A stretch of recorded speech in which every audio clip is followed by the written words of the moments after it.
ಅಧಿಕಾರಕ್ಕೆ ಬಂದಿಲ್ಲ. ಏಕೆಂದರೆ ಅವರಿಗೆ ಸಿದ್ದರಾಮಯ್ಯ ಮೇಲೆ ಹೊಟ್ಟೆ ಕಿಚ್ಚು. ಯಾಕಂದ್ರೆ ಕಾರ್ಯಕ್ರಮಗಳು ಬಾಗಿಲಿಗೆ ತಲುಪುತ್ತವೆ. ಆದ್ದರಿಂದ ಯಾವುದೇ ಕಳಂಕವಿಲ್ಲದ ನಾಯಕನನ್ನ ಮುಟ್ಟಲು ನಾವು ಬಿಡುವುದಿಲ್ಲ. ಇದು ಪ್ರಜಾಪ್ರಭುತ್ವ ಸರ್ಕಾರ. ಕೇಂದ್ರ ಸರ್ವದಲ್ಲಿರುವಂತಹ ಬಿಜೆಪಿ ಸರ್ಕಾರವು ಕೊಟ್ಟಿದ್ದಾರೆ ಬಂಧುಗಳೇ.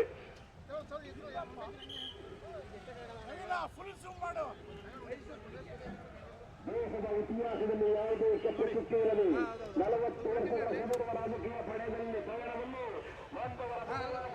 ಬಾಬಾ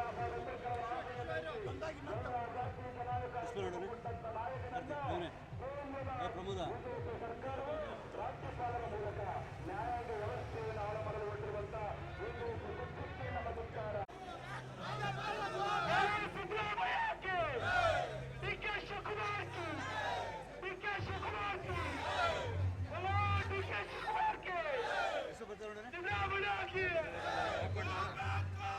ಸಂವಿಧಾನ ವಿರೋಧಿ ಕೇಂದ್ರ ಸರ್ಕಾರಕ್ಕೆ, ಸಂವಿಧಾನ ವಿರೋಧಿ ಕೇಂದ್ರ ಬಿಜೆಪಿ ಸರ್ಕಾರಕ್ಕೆ, ಸಂವಿಧಾನ ವಿರೋಧಿ ಬಿಜೆಪಿ ಸರ್ಕಾರಕ್ಕೆ, ಸಂವಿಧಾನ ವಿರೋಧಿ ಬಿಜೆಪಿ ಸರ್ಕಾರಕ್ಕೆ, ಸಂವಿಧಾನ ವಿರೋಧಿ ಬಿಜೆಪಿ ಸರ್ಕಾರಕ್ಕೆ, ಹಿಂಬಾಗಿ ರಾಜಕಾರಣ ಮಾಡ್ತಿರೋ ಬಿಜೆಪಿ ಸರ್ಕಾರಕ್ಕೆ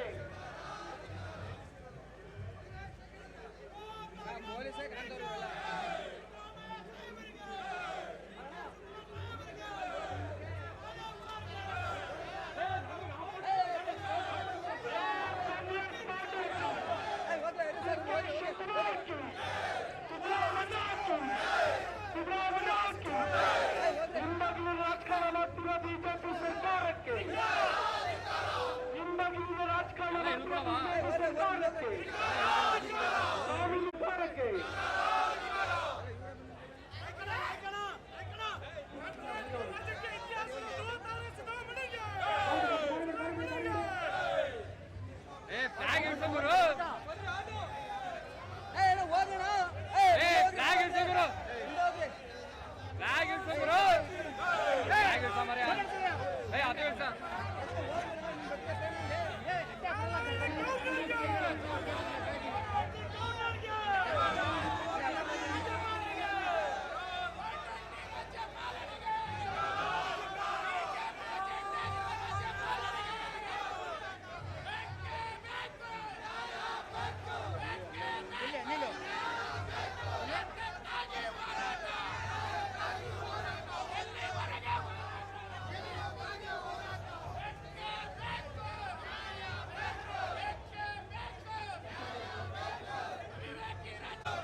ಸ್ವಲ್ಪ ನಿಲ್ಸ ಕೇಳಗರು, ನಿಲ್ಸ ಕೇಳಿ ಇರೋ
ಒಂದು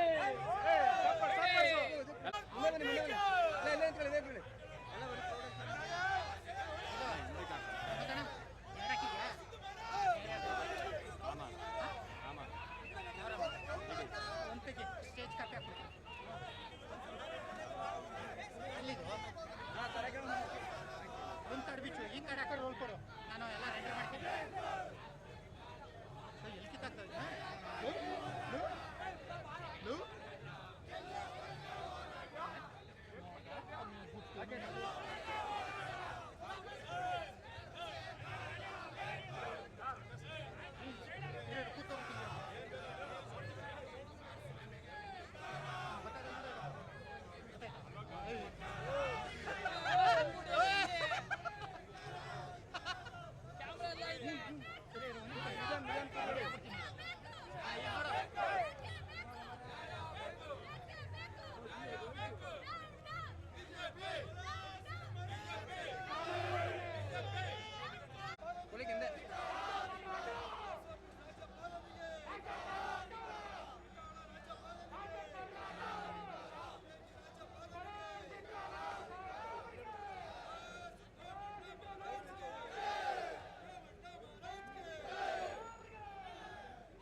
ಕಾಂಗ್ರೆಸ್ ಪಕ್ಷದ ವತಿಯಿಂದ ಆಯಾಯ ಜಿಲ್ಲಾ ಕಾಂಗ್ರೆಸ್ ಸಮಿತಿಗಳು ಜಿಲ್ಲಾಧಿಕಾರಿಗಳ ಕಚೇರಿಗೆ ಹೋಗಿ ರಾಷ್ಟ್ರಪತಿಯವರಿಗೆ ಜಿಲ್ಲಾಧಿಕಾರಿಗಳ ಮೂಲಕ ಮನವಿ ಪತ್ರ ಕೊಡ್ತಾ ಇದ್ದೀವಿ.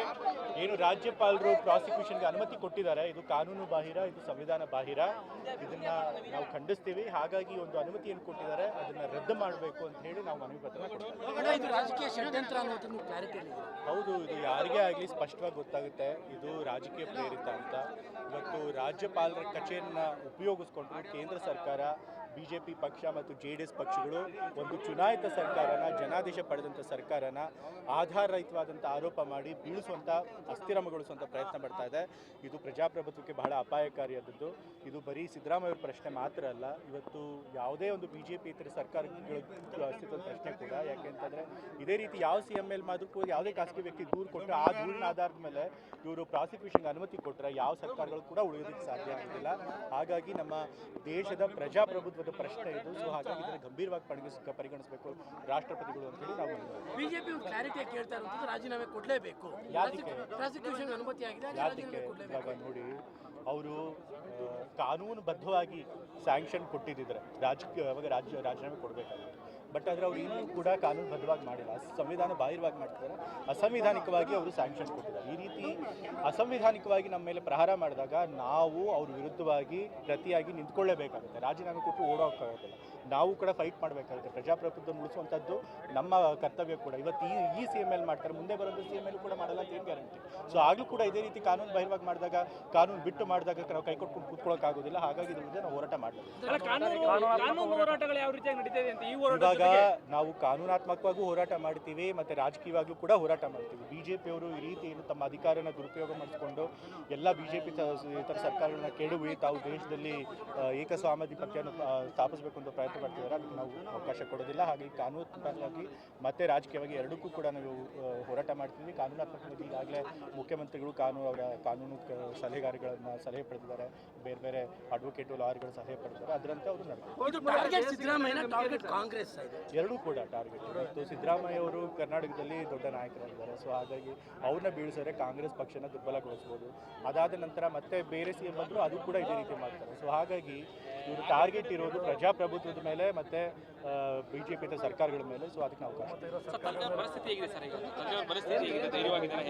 ಇಲ್ಲ. ಇವಾಗ ತಪ್ಪು ಮಾಡಿದರೆ ಅವರು ತಪ್ಪು ಮಾಡಿಲ್ಲ. ಮತ್ತು BJP ಮತ್ತು JDS ಅವರು ಏನು ಕಾನೂನು ಬಾಹಿರವಾಗಿ ಅವ್ರ ವಿರುದ್ಧ ಕ್ರಮ ತೆಗೆದುಕೊಂಡಿದ್ದಾರೆ. ಸೊ ಹಾಗಾಗಿ ಅವ್ರು ಹೆದರ್ಕೊಳ್ಬೇಕಾಗಿಲ್ಲ, ಬದಲಾಗಿ ಇನ್ನೂ ಧೈರ್ಯದಿಂದ ಅದ್ರ ವಿರುದ್ಧ ಹೋರಾಡ್ತಾರೆ.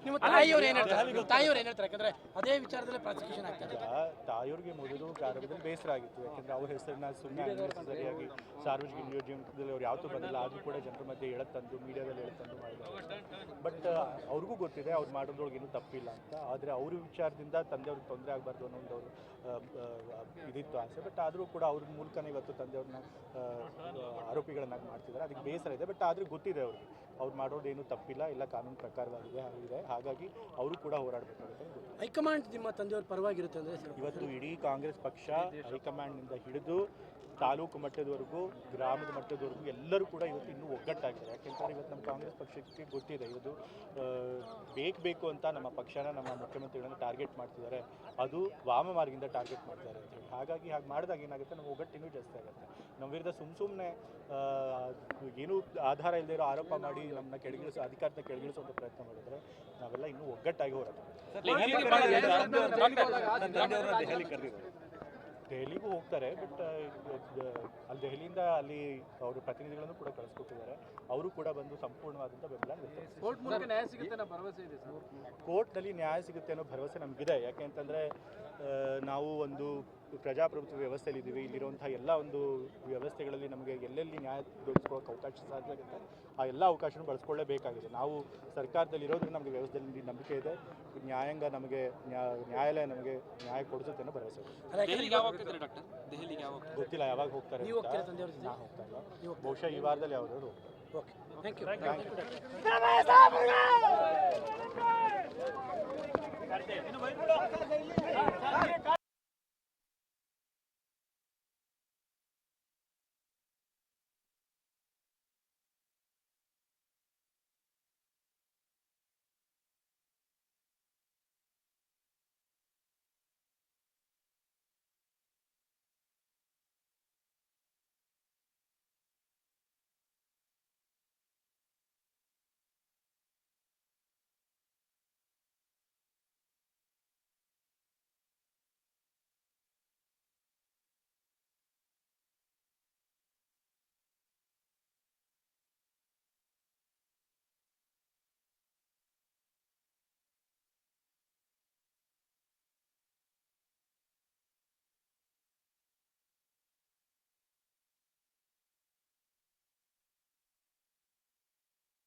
ನಾವು ಗಾಂಧಿ ವೃತ್ತದಿಂದ, ಐತಿಹಾಸಿಕ ಗಾಂಧಿ ವೃತ್ತದಿಂದ ಇಲ್ಲಿವರೆಗೆ ಯಾವ ಉದ್ದೇಶಕ್ಕೋಸ್ಕರ 2.5 ಕಿಲೋಮೀಟರ್ ಪಾದಯಾತ್ರೆ ಮಾಡಿದ್ವಿ.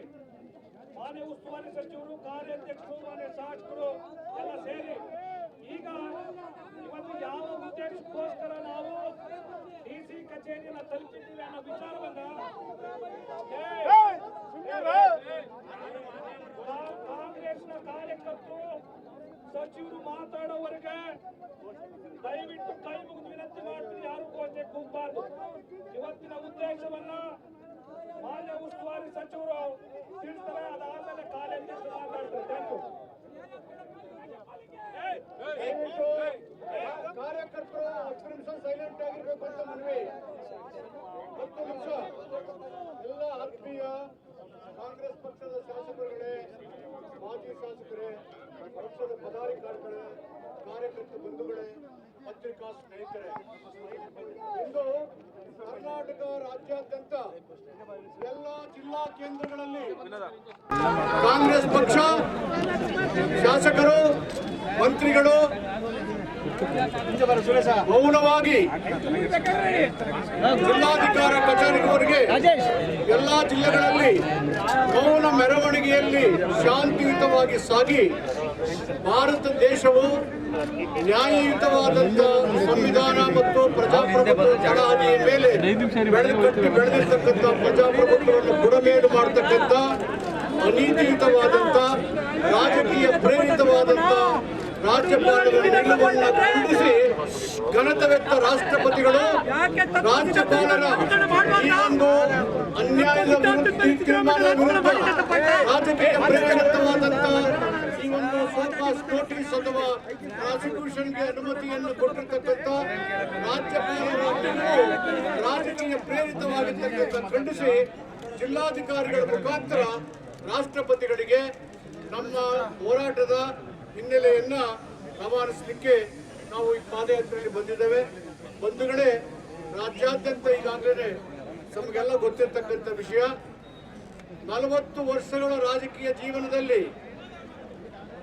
ಅತ್ಯಂತ ಪಾರದರ್ಶಕ, ಪ್ರಾಮಾಣಿಕತೆ ಮತ್ತು ಬದ್ಧತೆಯಿಂದ ಕೂಡಿರ್ತಕ್ಕಂಥ ಸಾರ್ವಜನಿಕ ಜೀವನವನ್ನು ನಡೆಸಿರ್ತಕ್ಕಂಥ ಸಿದ್ದರಾಮಯ್ಯನವರ ಮೇಲೆ, ನಮ್ಮ ಮುಖ್ಯಮಂತ್ರಿಗಳ ಮೇಲೆ ಯಾವುದೇ ಆಧಾರ ಇಲ್ಲದೇ ನಿರಾಧಾರವಾದಂಥ ಒಂದು ಕಂಪ್ಲೇಂಟ್ ಮೇಲೆ ಯಾವುದೇ ಉತ್ತಮವಾದಂಥ ಹಿನ್ನೆಲೆ ಇರದೇ ಇರತಕ್ಕಂಥ ವ್ಯಕ್ತಿಗಳು ರಾಜ್ಯಪಾಲರಿಗೆ ಕೊಟ್ಟಂತ ಅರ್ಜಿಯ ಆಧಾರದ ಮೇಲೆ ಯಾವ ಕಾನೂನುಗಳ ಪರಿಪಾಲನೆ ಮಾಡದೇನೆ ತರಾತುರಿಯಲ್ಲಿ ಒಂದೇ ದಿನದಲ್ಲಿ